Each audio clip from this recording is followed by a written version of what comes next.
मैं इससे थोड़ा सा हट के फिर से उत्तर प्रदेश के एक और मेले के बारे में पूछना चाहती हूँ, जो गाजी सलार मसूद के नाम से जो मेले लगते हैं संभल और बहराइच में। अब बात चल रही है कि शायद उसको भी बंद किया जा सकता है।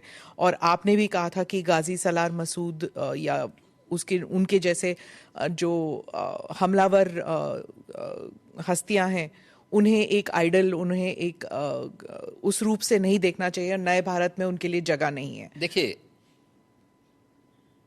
आक्रांताओं को महिमामंडित नहीं करना चाहिए।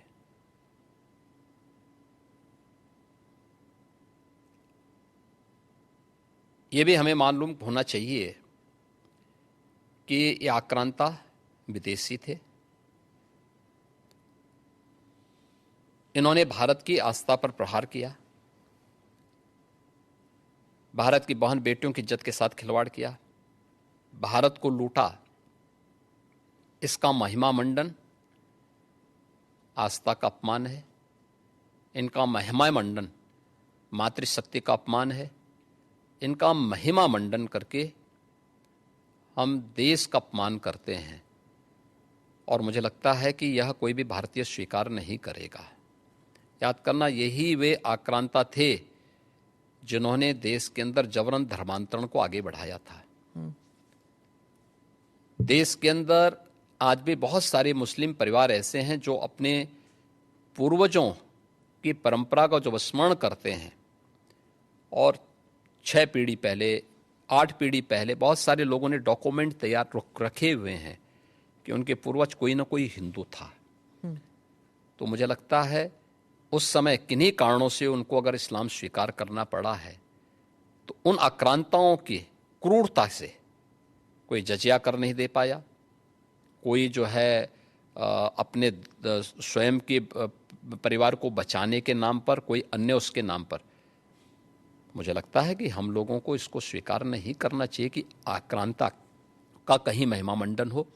पर कुछ तो ट्रेडिशन का मतलब क्या होता है? ट्रेडिशन के लिए आप फतेह करते थे। गाजी को तो कहीं, गाजी तो यहां उत्तर प्रदेश में कोई भी युद्ध जीता नहीं था।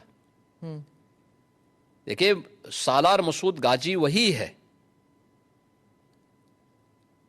जिसने मोहम्मद गजनवी के साथ भगवान सोमनाथ के मंदिर को लूटने और तोड़ने का काम किया था।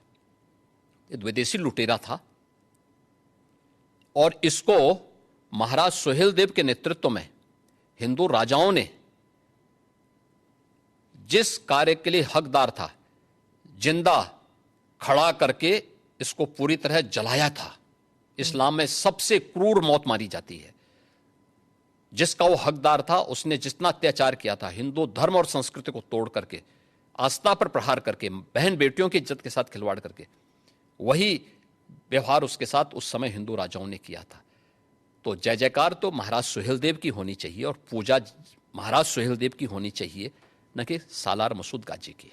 इसीलिए कहते हैं ना कि मुसलमान खतरे में है, जो ओवैसी कहते हैं आपके राज्य में, क्योंकि जो ट्रेडिशन चलते आए हैं आप उनको हटाना चाहते हैं। जो उनके जिनके लिए वो पूजनीय समझते हैं, आप उनको कह रहे हैं कि वो गद्दार हैं।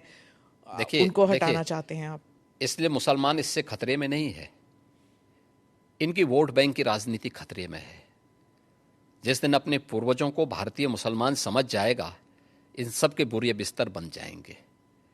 इसलिए अपने बोरिया बिस्तर को दुरुस्त रखने के लिए लोग इस प्रकार की भड़काऊ बातें को कहते हैं। भारत के मुसलमानों को याद रखना होगा, वे तभी सुरक्षित हैं जब हिंदू सुरक्षित है, हिंदू ट्रेडिशन सुरक्षित हैं। उसी के साथ उनकी भी सुरक्षा निहित है। तो हिंदू कहाँ खतरे में है? हाँ, तो हिंदू कश्मीर के अंदर क्या हुआ था, अभी बांग्लादेश के अंदर क्या हुआ है, पाकिस्तान के अंदर क्या हुआ है।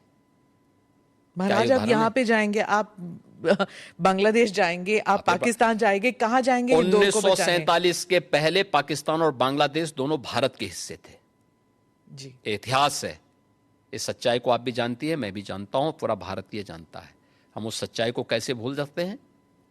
क्या पाकिस्तान में हमारी हिंगलाज माता का मंदिर नहीं है? क्या आप इसको भूल जाएंगे? क्या बांग्लादेश में माता ढाकेश्वरी का मंदिर नहीं है? क्या तमाम ऐसे धर्म स्थल हैं जो आज भी वहां पड़े हुए हैं। हिंदुओं के साथ किस प्रकार का व्यवहार वहां हो रहा है। इसीलिए तो सीए कानून लाई बीजेपी की सरकार, जो हिंदू यहाँ आना हम चाहते हैं, हिंदुओं के आने देने की बात नहीं कर रहे हैं, जो आ चुके हैं, जो आ चुके हैं। आखिर इन लोगों ने जो यहां पर इस्लाम खतरे में बात कर रहे हैं, उन हिंदुओं का भी इन्होंने यहां विरोध किया था।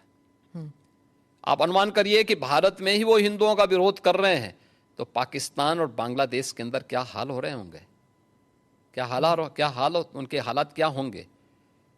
इनकी मानसिकता का अंदाजा इसी से लगाया जा सकता है कि हिंदुओं के प्रति इनके दुराग्रह कितने खतरनाक हैं और कितने छोटे स्तर के हैं।